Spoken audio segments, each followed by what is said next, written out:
Well, now to tennis. The women's Wimbledon final everyone was waiting for. 37-year-old Venus Williams found herself on center court for a sixth time, but wasn't able to take home the singles title at Wimbledon on Saturday. Her opponent, 23-year-old Gabrine Mugurza of Spain, was 14 years her junior. A victory today would have made Venus the oldest woman to win a Grand Slam singles championship in a century. CBS News foreign correspondent Debora Patta joins us now live from London. Deborah, it was so clear that Venus was a crowd favorite. She would have been the oldest woman to ever win a Wimbledon final. What's been the reaction there to her loss? Well, certainly a very sad end for Venus Williams' historic hopes today, and the crowd seemed a bit stunned, and it was all over very quickly. I mean, this was supposed to be Venus Williams writing that unlikely story for the ages, but winning the Wimbledon title at the age of 37, it proved to be out of her grasp, and clearly Gabrine Mugurza hadn't read the script. She overpowered Williams, thundering to victory in just 2 short sets.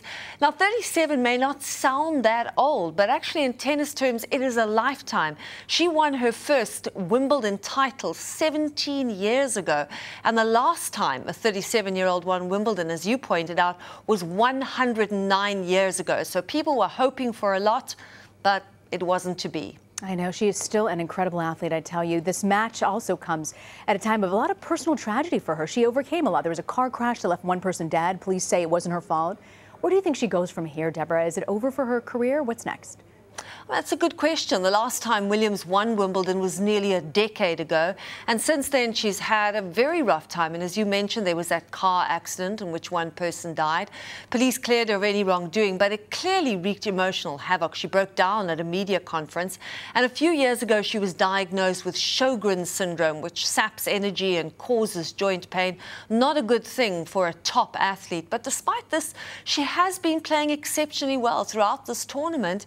But as we said, the 23-year-old Spanish proved to be too much for her.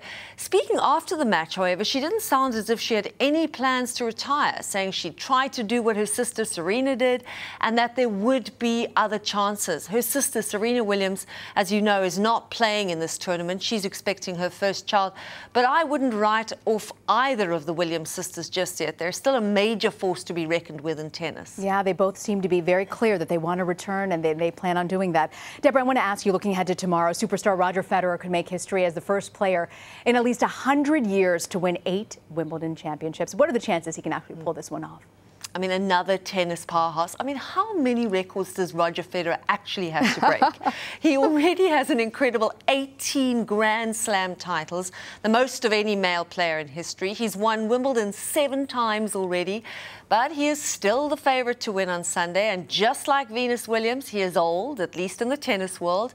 When you think of all those youngsters snapping at his heels, at 36, he is the oldest finalist in over 40 years. But experts are saying he is playing some of the best tennis of his career. So I think it's going to be a formidable match as Federer and Cilic battle it out on court tomorrow. I'm looking forward to it. Debora Patta in London. Thank you for joining us, Deborah. Appreciate it.